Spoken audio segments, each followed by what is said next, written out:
Olá, seja bem-vindo. Hoje o tema da nossa aula é ultrassonografia no trauma, para FAST e além. Nós ouvimos muito falar do FAST, né, o protocolo de ultrassonografia no trauma, mas será que tem mais? Será que é só ele? O que a gente pode fazer com um ultrassom no trauma?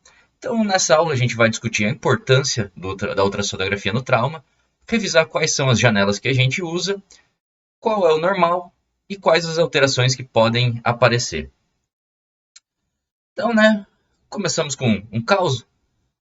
Você tá lá naquele plantão de cidade de interior, uma manhã chuvosa, aquele plantão calmo, tomando café, esperando a enfermagem começar a triagem, até começar a vir os pacientes, aquele dia calmo, né? Quando chega uma ambulância do SAMU, com cantando pneu, a sirene ligada e alguém gritando: é grave. Então chega um masculino de 23 anos, uma colisão moto versus caminhão. O paciente vem trazido pelo SAMU já com maca rígida e colar cervical e não fizeram nenhuma intervenção. Falaram que era perto do pronto-socorro, botaram na maca, correram para o PS e trouxeram para você esse paciente. E agora? Como é que a gente vai atender esse paciente, né? Uma colisão, moto versus caminhão, um paciente politraumatizado. O que a gente precisa? Qual o protocolo? Como que a gente vai fazer? Então, a gente tem, né, nossas várias sopas de letrinhas, o CAB da parada cardíaca, do ACLS, o ABCDE que o ATLS traz para a gente, o XABCDE que traz o PH, né, que seria mais o pré-hospitalar. Eu particularmente gosto muito de pensar no XABCDE, mesmo no intra-hospitalar, porque dependendo do que for, dependendo de como o paciente chega, ainda pode ter uma hemorragia maciça, uma hemorragia que precisa ser controlado, ou durante o transporte, esse controle que havia sido feito na cena se perdeu. Então eu gosto de começar pensando no X e depois na via aérea, na respiração, na circulação, neurológico e todo o resto, né? Então a gente começa pensando na exsanguinação e não tem. Ufa, não vi nenhuma lesão exsanguinante no paciente, eu fico mais calmo, né? Já temos uma letrinha resolvida. Na via aérea, quando você vai avaliar, é essa cena que aparece. Um trauma de face com sangramento importante, paciente com uma respiração ruidosa, não consegue manter a via aérea pérvia. E agora, né? Você pensa, vou entubar. Esse paciente precisa de uma via aérea segura e a melhor maneira que a gente tem nesse caso é tentar entubar.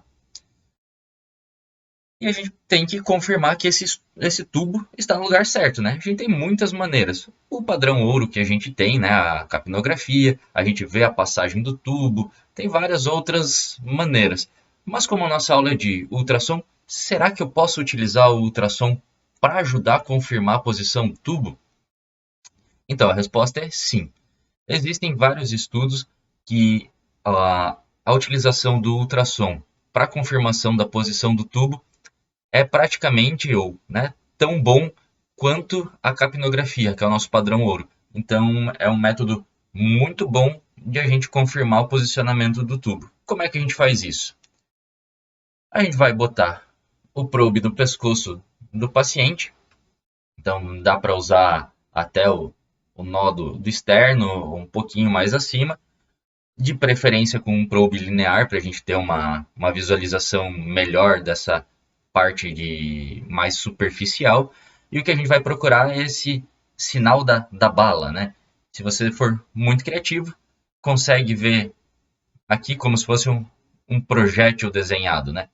O que a gente tem aqui? A gente tem uma, a interação entre a traqueia e o subcutâneo, né? E a nossa traqueia é cheia de ar. O ar não é um bom condutor para o som, então, como eu não tenho som passando muito bem pela traqueia, ele tem essa sombra para trás, faz essa sombra acústica. Se eu vejo isso, legal, eu estou vendo a traqueia. Significa que tem o tubo? Não necessariamente, é difícil a gente conseguir ver o tubo de maneira estática, maneira dinâmica, às vezes dá mexendo o tubo, quando o tubo está passando, a gente consegue ver esses artefatos, essa reverberação do tubo em si, mas via de regra o que a gente vê é um buraco só. E o esôfago a gente não vê, porque normalmente ele está colabado. Então ele é uma cavidade virtual. Ele, né, se não está passando nada por ele, ele fica fechadinho ali. Então essa é a imagem que a gente quer ver. Né? Então a gente tem ali o sinal da bala, a gente tem aqui a traqueia, a cartilagem traqueal e a sombra acústica. Se a gente vê isso daqui, opa, tem alguma coisa errada, né? Eu tenho aquele mesmo sinal da minha traqueia, a sombra acústica atrás, mas eu tenho uma outra bolinha aqui também com sombra acústica. Significa que eu tenho ar aqui também. E não deveria ter ar no esôfago. Se eu tenho, né, uma estrutura com presença de ar dentro do esôfago e eu acabei de realizar uma intubação, esse meu tubo está no lugar errado. Então, né, se a gente vê esse sinal de as duas bolinhas, então a gente vê a traqueia e o tubo e sabe que está no lugar errado. Então, né, o sinal do trato duplo, então seriam duas imagens semelhantes, então ar onde não deveria ter ar.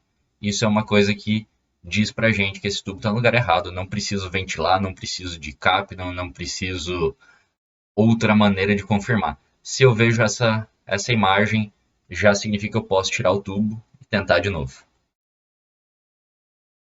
Beleza, mas a gente viu aquele sinal bonito, a gente viu só uma bolinha, né? Só o sinal da bala, tubo no lugar, via aérea pérvia.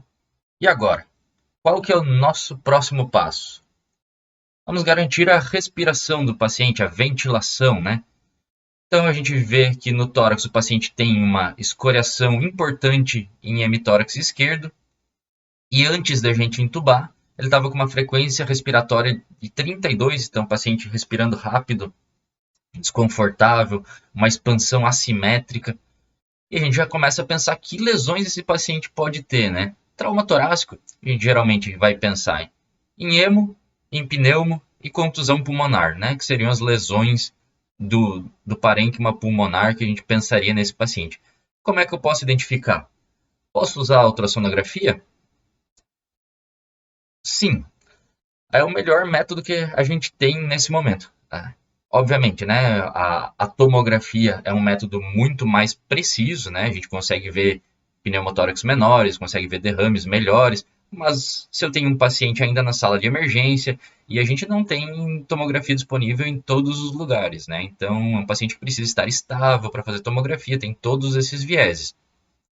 Nosso exame físico, ele fica bastante comprometido, né? A fazer a ausculta, ver a simetria. Se for uma ausculta um pouco reduzida, talvez a gente não consiga ver. Se estiver num ambiente muito barulhento, talvez não consiga auscultar direito.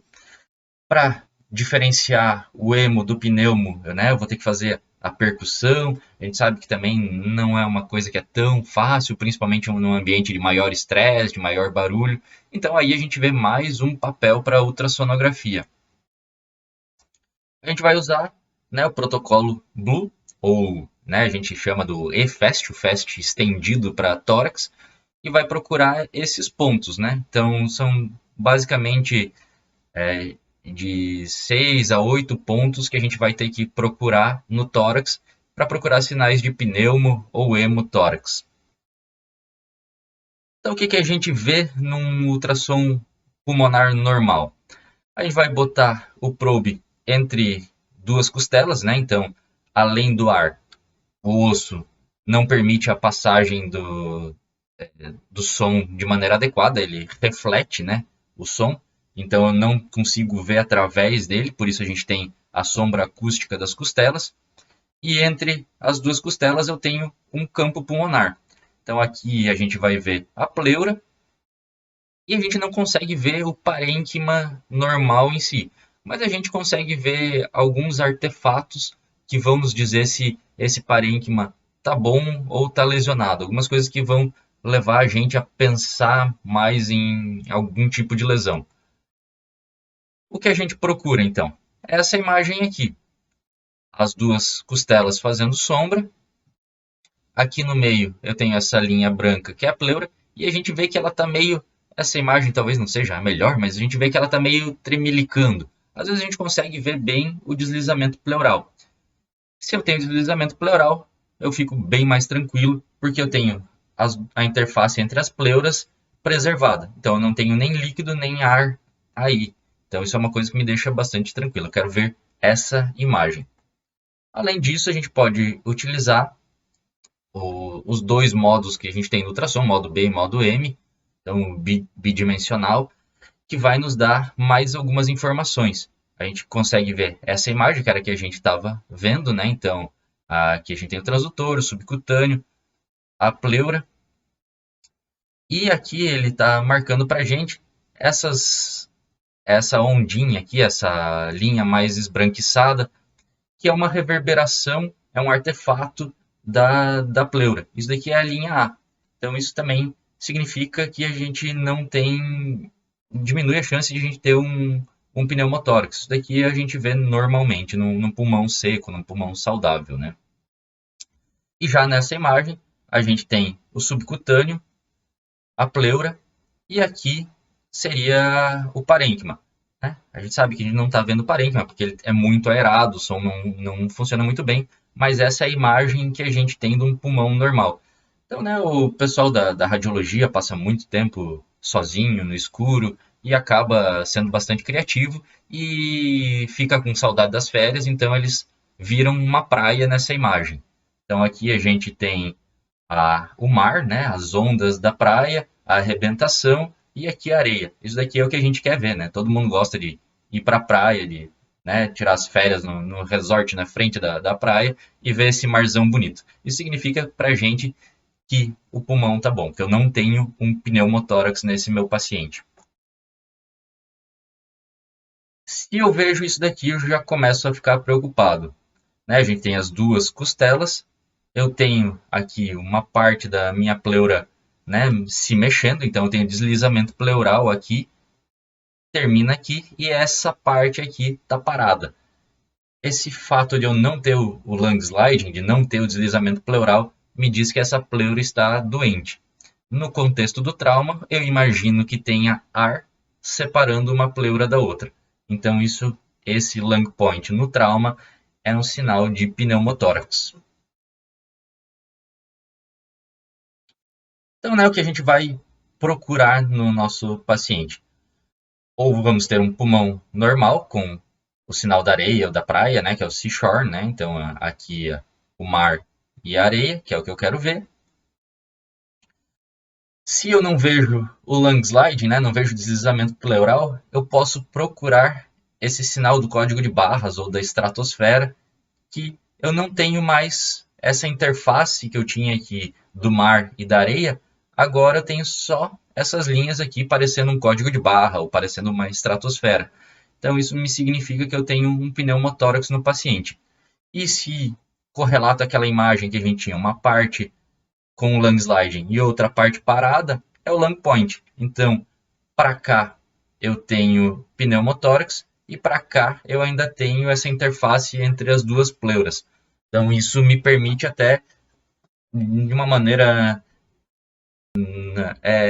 inferir o tamanho do meu pneumotórax, dependendo da altura que está o meu lung point, se eu acho ele, aonde eu tenho parênquima normal e onde eu não tenho, né? Isso talvez me ajude a pensar o tamanho do pneumotórax. Não é tão preciso, mas eu posso inferir algumas coisas. O que mais que eu posso ver no meu ultrassom?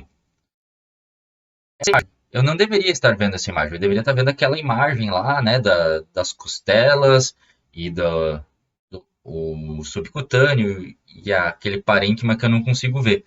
Mas aqui eu estou vendo o fígado, o diafragma, aqui eu tenho o pulmão colabado e toda essa parte preta. Essa parte preta aqui é líquido. Se eu tenho líquido aqui, nesse paciente no contexto de trauma, eu imagino que tenha sangue. Então isso vai me deixar bem mais preocupado pensando no hemotórax no paciente traumatizado. Então essa daqui chamam o jellyfish, Então, pode parecer uma água viva, alguma coisa assim, boiando dentro do líquido. Isso eu não quero ver no meu paciente traumatizado. Então, aqui a mesma imagem, né, eu tenho o meu pulmão colabado, boiando dentro do líquido livre. Isso a gente está pensando aqui num hemotórax nesse paciente traumatizado. Né? Aqui a gente tem a mesma imagem, mas como se fossem uns escotomas ali, que também vai falar mais a favor de ser sangue. Né? Então a gente tem aqui o fígado, o diafragma e líquido livre com o pulmão colabado. Como a gente fez um diagnóstico de pneumotórax nesse paciente, foi feita uma punção de alívio, teve saída de ar, melhora no padrão respiratório. Resolvi um dos problemas do meu paciente, uma das possíveis causas de um dos problemas que esse paciente tem no trauma, uma coisa que poderia levar esse paciente ao óbito. E agora? Qual o próximo passo? Então, já vi que não tem uma exsanguinação, já resolvi a minha via aérea, está segura, resolvi a ventilação. Qual que é o próximo passo? O próximo passo é a avaliação da circulação no paciente. A gente vai avaliar o tempo de enchimento, os pulsos e percebe que o paciente está com um pulso fino, rápido, uma pele fria, sudoreica, pálida, um tempo de enchimento aumentado. O que a gente tem nesse paciente? Choque, né? O paciente no trauma, a gente tem que pensar em choque hipovolêmico. Esse paciente está sangrando até que se prove o contrário, né? Outras coisas que poderiam causar choque no paciente traumatizado, né? Poderia ser um pneumotórax hipertensivo, mas esse eu já resolvi no B. Eu já diagnostiquei o pneumotórax, já fiz a punção de alívio, então eu imagino que não seja essa a causa. E mesmo assim, se eu tenho um paciente traumatizado com choque, ele está sangrando até que se prove o contrário. A gente pensa, né, em 5 grandes fontes de sangramento. Então a gente pode pensar o tórax, o abdômen, a pelve, ossos longos e o sangramento externo. Sangramento externo eu não tenho. Eu já vi lá no meu X, avaliei, não tinha nenhum sangramento externo. Tórax, já avaliei, também não tinha um sinal de hemotórax maciço. Agora eu vou ter que procurar ossos longos, pelve e abdômen. A avaliação da pelve e dos ossos longos é mais simples, né? A gente consegue palpar, é um pouco mais fácil. Mas o abdômen, o nosso exame físico é bastante prejudicado. Muito difícil a gente chegar ao diagnóstico do sangramento intraabdominal sem utilizar um exame de imagem. E foi, né, mais ou menos nesse viés que foi criado o FAST, protocolo para visualizar presença de líquido livre dentro do abdômen, que é o que a gente vai procurar aqui na circulação. Além de olhar para o coração, que se eu tenho um problema na bomba, não adianta eu ter o meu pulmão e os meus vasos cheios se o meu coração não consegue fazer esse sangue circular. Então, o FAST a gente vai olhar abdômen e coração. Então, nossa primeira visão no FAST, a gente pode fazer a janela subxifoide, então procurar o processo xifoide e olhar para o coração. Olhando para cima, a gente vai ver a interface aqui entre o fígado e um coração batendo aqui. Essa é a imagem que a gente vai procurar. As 4 câmaras bonitinhas ali, o coração batendo. Outra janela que a gente pode utilizar, que nem sempre às vezes é um pouco mais chato, dependendo do paciente, a subxifoide é um pouquinho mais difícil. A gente pode utilizar a janela apical em 4 câmaras, né? Então a gente procura ver as 4 câmaras do coração a partir da ponta dele, né? Então aonde estaria o ictus, né? A batida do coração ali, a gente vai botar o probe e tentar ver o coração. Se eu vejo essa imagem aqui, né, a gente vai associar no meu monitor, no eletro aqui, na cardioscopia, eu tenho alternância e tenho um coração que não está batendo direito e está boiando num monte de líquido livre. Então, eu tenho um tamponamento cardíaco. No contexto do trauma, isso é uma coisa que eu também não quero ver. Essa pode ser a causa de choque do meu paciente. Então, aqui, né, a mesma imagem, um coração tentando bater dentro de um pericárdio cheio de líquido. Se a gente vê aquela imagem, né, obviamente vai fazer a punção de Marfan, tirar o líquido para o coração poder bater melhor e já pensar em levar esse paciente para um lugar que tenha cirurgia torácica, porque ele está sangrando ali dentro do pericárdio. Alguma coisa vai ter que ser feita para corrigir isso. Então a gente pode utilizar inclusive o ultrassom para guiar o procedimento. Mas nesse nosso paciente a gente não viu isso, então eu fico bem mais tranquilo. Não, o problema dele não é o tamponamento cardíaco, mas eu ainda tenho que descobrir por que esse paciente está chocado. Então a gente vai procurar as outras janelas do FAST, procurando líquido livre. Então o que a gente espera ver? No, no espaço, na janela hepato-renal, eu quero ver o meu fígado e o meu rim, e aqui os dois, um encostadinho no outro, bem bonitinho.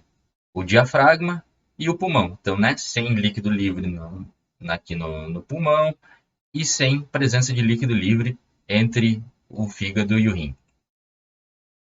Então, né, essa daqui é a imagem dinâmica que a gente quer ver. Um rim tranquilo, um fígado certinho e a interação entre os dois sem sinal de líquido livre. No caso de trauma, né, eu posso ver líquido livre. Então, a interface entre o fígado e o rim tem uma solução de continuidade, né? Uma imagem preta aqui, separando os dois, isso é líquido livre. No contexto do trauma, a gente imagina que seja sangue. Eu não tenho como dizer da onde é esse sangue, né? Não tem como dizer se isso é rim, se isso é fígado, se isso é mesentério, se isso é aorta, quem foi que rompeu, quem é que está sangrando. Fica difícil a gente dizer, mas eu sei que tem líquido livre dentro do abdômen desse paciente. E o paciente, no contexto do trauma chocado, essa pode ser a fonte de sangramento. Então, a gente pode ver essa imagem também. Pô, mas essa não é a imagem que a gente viu lá no tórax, né? Não é o jellyfish aqui, aquele sinal do, né, o pulmão boiando? A imagem é parecida. Mas por isso que né, a ultrassonografia é um método dinâmico e operador dependente, porque eu tenho que saber o que eu estou olhando. Obviamente aqui a gente consegue ver bem o rim, então se aqui é o rim, aqui é o fígado, não é o pulmão. Mas a imagem é semelhante. Aqui a gente tem líquido livre e nesse contexto a gente está pensando em sangue dentro do abdômen.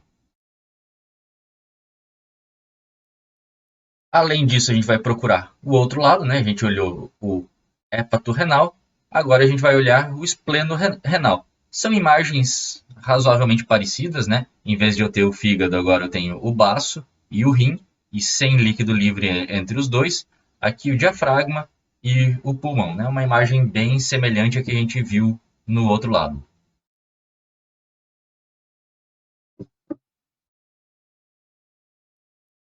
E de maneira dinâmica, né? A gente vai fazer o escaneamento, procurando ver essa imagem aqui do baço e do rim, o diafragma e sem líquido livre entre eles.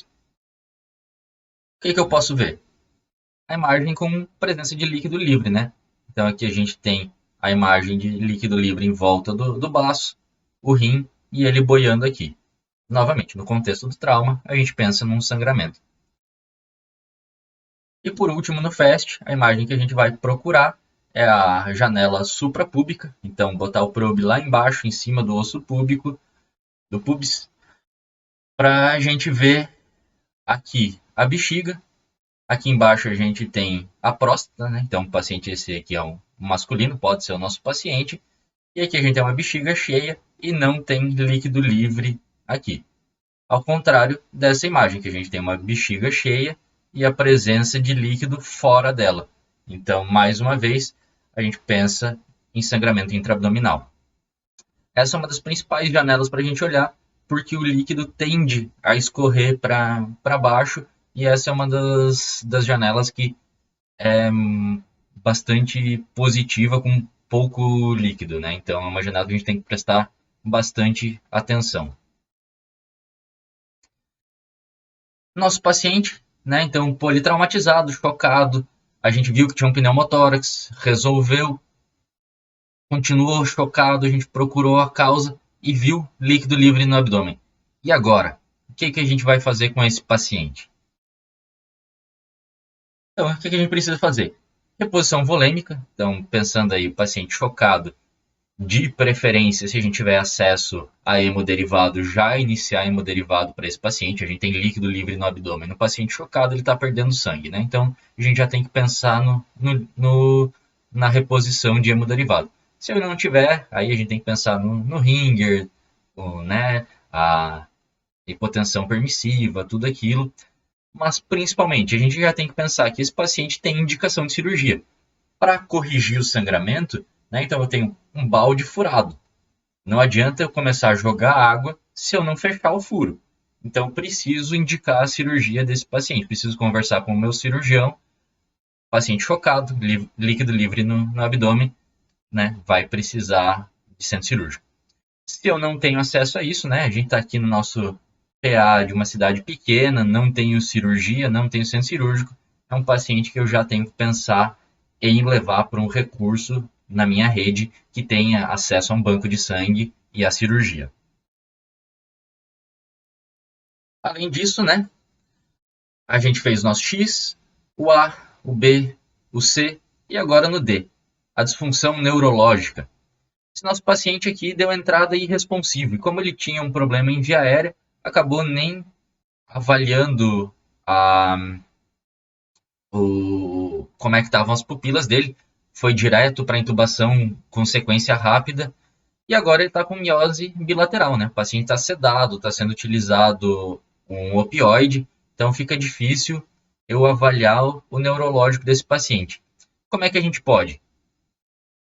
É uma aula de ultrassonografia, então a resposta vai ser, obviamente, o ultrassom. Como?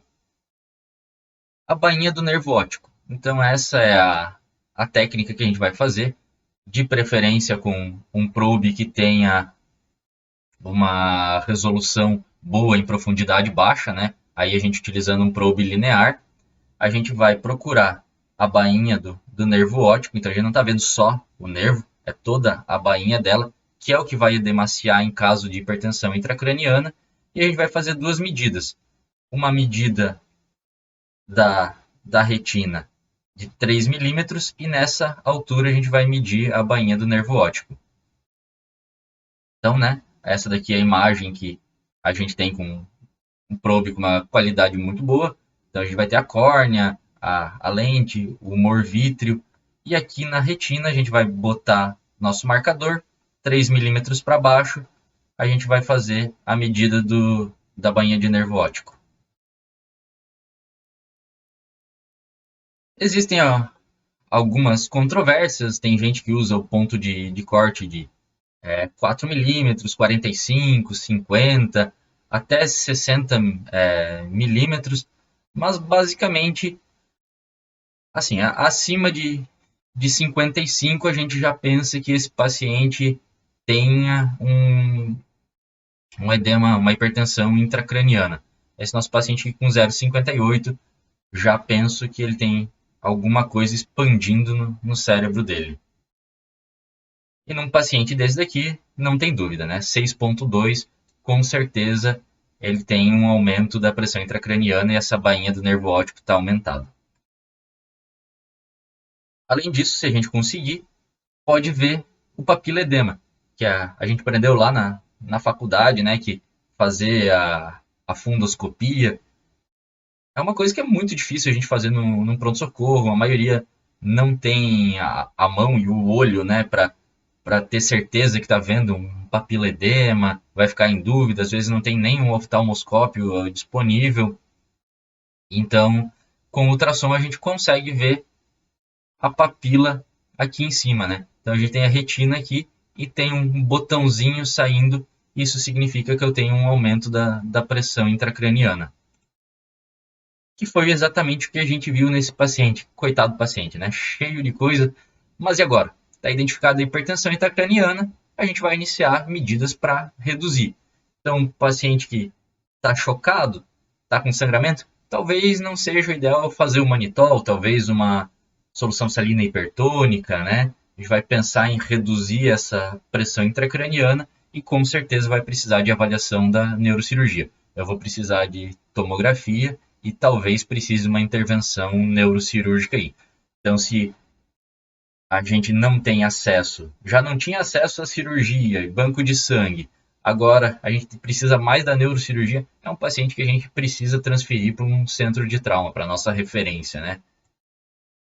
Que é exatamente o que acontece, né? Chega o helicóptero para transferir, para levar esse paciente que a gente já manejou, conseguiu estabilizar, conseguiu manter o paciente vivo até realizar a transferência para onde ele vai receber o tratamento definitivo das lesões que ele tem. Agora eu posso voltar para o meu cafezinho, posso voltar para as minhas fichas e continuar o meu plantão, né? Então, é isso que a gente tem para algumas das utilidades do ultrassom no trauma, né? A gente consegue pensar ele desde o A até o B, C, D e E. A gente consegue fazer um monte de diagnósticos com o ultrassom no trauma. Então, uma ferramenta que tem um papel muito importante para a nossa avaliação do paciente traumatizado. Se ficou alguma dúvida, só comentar ou procurar no Instagram ou aqui no YouTube e a gente vai respondendo e vai discutindo. E até a próxima aula.